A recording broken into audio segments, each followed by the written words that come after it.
You know that feeling when you unlock your front door after a long day? That small exhale of relief? Home. Safe. Four walls that belong to you, even if just for a year's lease. My name is Claire. I don't feel that anymore. And I learned that sometimes the scariest thing in a house isn't what's inside it. It's what the house is attached to. 6 months ago, my boyfriend Jake and I thought we'd won the lottery. A two-bedroom duplex in a quiet Portland neighborhood. Hardwood floors, original crown molding, a porch swing. And the rent? At 800 below market average? Too good to be true? Please, we were grad students. We didn't believe in too good, we believed in within budget. The landlord was an older woman named Mrs. Kresh. She met us there with the keys. Silver hair, wire glasses, smelled like lavender. The kind of grandma who bakes cookies. She showed us around, pointed out the new water heater, the updated wiring. Then she stopped at the basement door. "The basement is unfinished," she said. "Storage only. But there's one thing." She pulled a single sheet of paper from her bag, an addendum to the lease. The previous tenants, they had parties, went where they shouldn't. She pointed to a specific line. Jake read it aloud. Tenant agrees never to open, unlock, or otherwise access the interior basement door located behind the furnace. I laughed. Is this a joke? Like a haunted house thing? Mrs. Kresh didn't laugh. Her eyes behind those wire glasses went very still. "It's not a joke, dear. It's just easier that way. For everyone." Jake, ever the skeptic, started to ask more questions, but I signed. $800 off, remember, for not opening a door? Deal of the century. We moved in that weekend. The first week was bliss.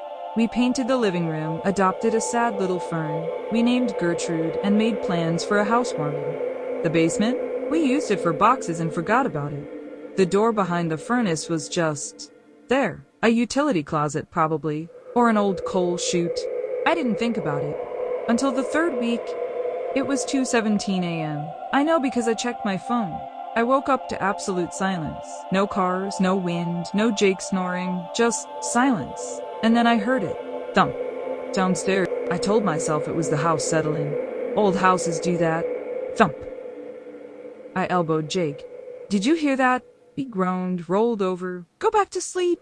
Thump, thump, thump. Not settling rhythm, deliberate. I grabbed my phone and crept downstairs. The basement door was open. I knew I'd closed it. I always closed it. The stairs groaned under my weight. The air got colder with every step, thicker. It smelled like earth, like a garden after rain, but wrong, decomposing. I shone my phone light toward the furnace, and I saw it. The door behind the furnace was cracked open. Not wide, just a sliver, just enough to see that there was darkness on the other side. A different kind of dark, not the absence of light. The presence of dark. I didn't go closer. I'm not brave. I ran back upstairs, locked our bedroom door, and didn't sleep. In the morning, the basement door was closed. The door behind the furnace was closed. Jake said, "I dreamed it." I almost believed him. Almost.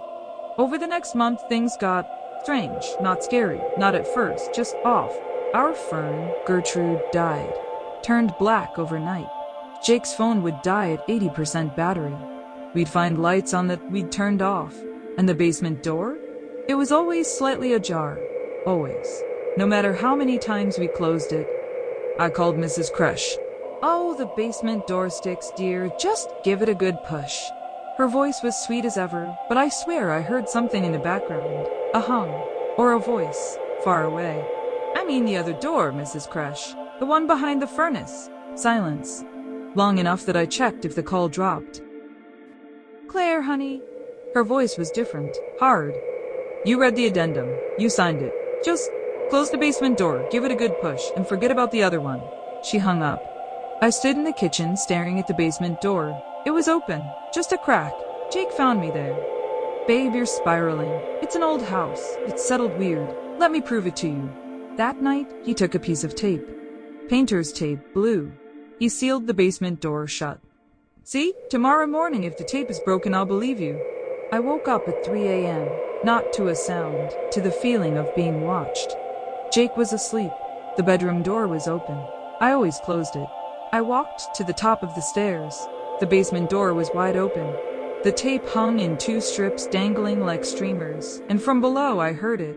Scrape! like something heavy being dragged across concrete. Scrape. I didn't go down. I couldn't. My legs wouldn't move. I just stood there, frozen, listening to whatever was down there drag itself across the floor. And then, a whisper. Not words, just air, breath. Someone exhaling on the other side of that basement door. I don't know how long I stood there. Eventually, the sun came up. The scraping stopped. Jake found me on the floor at the top of the stairs. The basement door was closed. The tape was intact. He showed me. Unbroken. See, old houses make noise. You're freaking yourself out. But I'd seen it. The tape had been broken. I knew what I saw, and when I looked closely at the door frame, I saw something that made my blood run cold. Faint scratches on the inside of the door, long, thin lines, like fingernails, from the basement side. I didn't tell Jake. He'd think I was losing it. Instead, I started researching. The house, the neighborhood, Mrs. Kresh. Property records showed she'd owned the duplex for 40 years. Before that, her parents owned it. And before them, the land was part of something else, an old farm. But the county records from the 1800s were missing, pages cut out, redacted. I went to the local library, found a history book. The area used to be called Kresh Hollow. And there was a story, a legend really, about a farmer who built his house over a spring. A spring the local tribes said was a doorway, not to a cave, to somewhere else. The farmer disappeared. His wife stayed, built a new house right on the same spot. The Kresh family has owned the land ever since. I found one article from 1923. A reporter interviewed Mrs. Kresh's grandmother. She said something that made me put the microfilm reader on pause. The door must stay closed, and not for our sake, for theirs. They knock because they want out, but if you open it, you have to go in. That's the trade. 1 for 1, always has been. I drove home in a daze. 1 for 1, the knocking, the scratching, the door always open. I called Jake. No answer. I texted him. Where are you? 3 dots appeared, then vanished, then appeared again. His reply, basement, found something cool. Come see. I broke every speed limit getting home. The front door was unlocked. The basement door was wide open. The tape was gone. Jake! I screamed. Jake! Silence, then from below. I ran down the stairs. The air was freezing. My breath plumed white. The door behind the furnace was wide open. Not cracked, open. And through it I could see nothing. Just black. But black that moved, swirled, breathed, and standing in front of it holding a flashlight was Jake. His back was to me. Jake, step away from the door, now. He turned, slowly. His face was pale. His eyes were wide, but he was smiling. A smile that didn't reach his eyes. Claire. Now his voice was wrong, hollow. There's someone in here. She needs help. She's been knocking for so long. Behind him in the darkness I saw a hand, pale, thin, reaching out. Not toward Jake, toward me, beckoning. Jake, get away from there.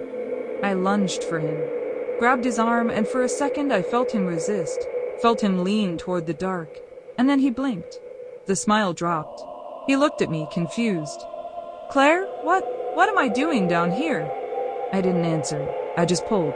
We stumbled up the basement stairs together, the sound of that scrape following us. Faster, faster.